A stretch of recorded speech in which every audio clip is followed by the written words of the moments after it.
Hi there.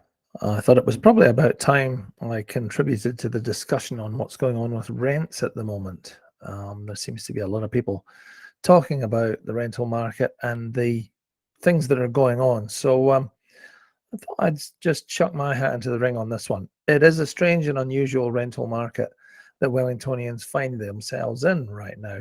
You would never have guessed this just a few months ago. Back in the middle of last year, rents were on the rise in Wellington, and handsomely so. Up to the end of 2021, rents had risen by 5.5%, just over the October to December period alone. That's impressive. So regular thinking would have it that January through to March 2022 would definitely see this continue, as that's the busy part of the year. And for the last 20 years of my property experience, I would have bet on that too. And now we're in May 2022, and rents in Wellington have plateaued. And I'm being charitable there. In a lot of cases, they've receded. And I'll give you an example shortly. This is despite what the media is reporting about skyrocketing rents and endless queues of people at rental viewings. This is at odds with my experience lately. So, what's going on? What's actually happening is that the real estate market has impacted on the rental market in a very basic and simple way. The first home buyer market seized up, and access to mortgage funds were tightened more than they ever have before. As usual, January and February saw a lot of properties come onto the market that were debatably overpriced, so they didn't sell. I actually tried to sell one of my own rentals in Wellington at the end of January this year. Nobody came to the open homes, and no offers came out of that. I was forced to re-tenant the property and radically change my plans. However, I did manage to get a healthy rent at that point. But if I was renting that property out today, this being May 2022, I might find I wouldn't achieve that rent rate. So I'd urge you to do some research. Check out Trade Me right now, and a lot of the rental properties that are advertised have fabulous professional photographs, indicating that these properties have recently been put on the selling market.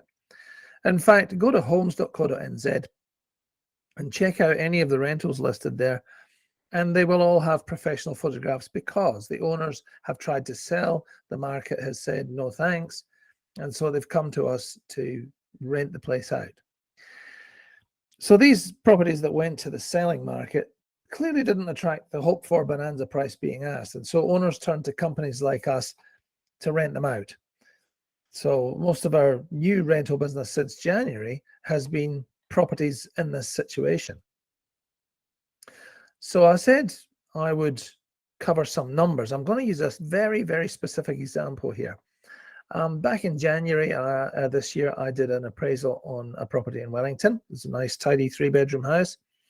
And the owner of that property informed me that I was one of 4 property managers that they had contacted for an appraisal. And as it turned out, the other appraisals that were done were a bit higher than mine, in fact, substantially higher. So 3-bedroom house, the highest appraisal was $850 to $900 per week. The second appraisal was exactly the same. The third appraisal was $810 to $840. It's a little more like it. And my appraisal was $775 to $835. So you can see the difference. But the owner actually decided to use our services because he liked our offering.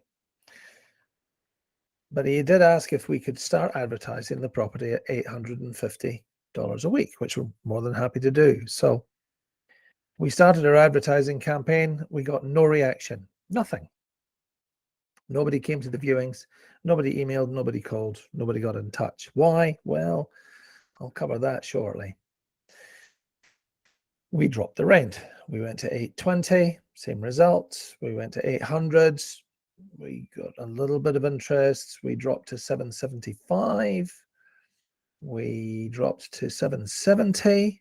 And just in the last few days, we've had one couple turn up and they were prepared to offer $700. And that's markedly different to the 850 that the owner was looking to get.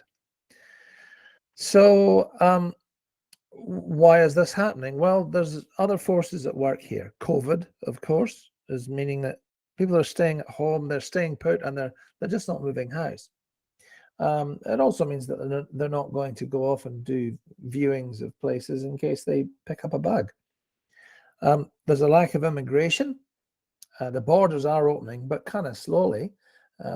What's actually happening is the borders are open and New Zealand is leaking people who are going off out to do their overseas experience. You've also got the new financial rules, the draconian triple CFA rules, which stomped on people's ability to raise a mortgage. So if you, again, doing your research, there are a lot of rentals on TradeMe that have been listed for 5 or 6 weeks or more. And this tells me either that tenant demand has dropped, which is unlikely, or available rentals have jumped in number. So I'm going to go with the jump in numbers. The amount of available rentals in Wellington has rapidly grown by 50% on just a few months ago. Many of them are owners who went to market, failed to sell, and now have to rent the property out. So going back a couple of months, there were about 630 properties available in Wellington. Check it out now, it's over 1,000. So there is no shortage of rental properties available. There's also a new element in this, which is the first home buyers from 2020 who, instead of going on their big OE because of lockdown, they purchased a property with the money they originally saved for their trip. Many of them have now had 2 years of capital growth and rents pushing upwards to make renting their house out viable, so they can once again jump on a plane and get back to the big OE. The core thing in all of this is if no one is booking into viewings or making inquiries about a property, then the best strategy is to reduce the advertised rent to catch a fish. So to conclude, Wellington rents have definitely plateaued and they're now receding in many areas of the city. If you had your rental property appraised more than 6 months ago, it might be a good idea to get a fresh appraisal. You might be surprised, possibly disappointed.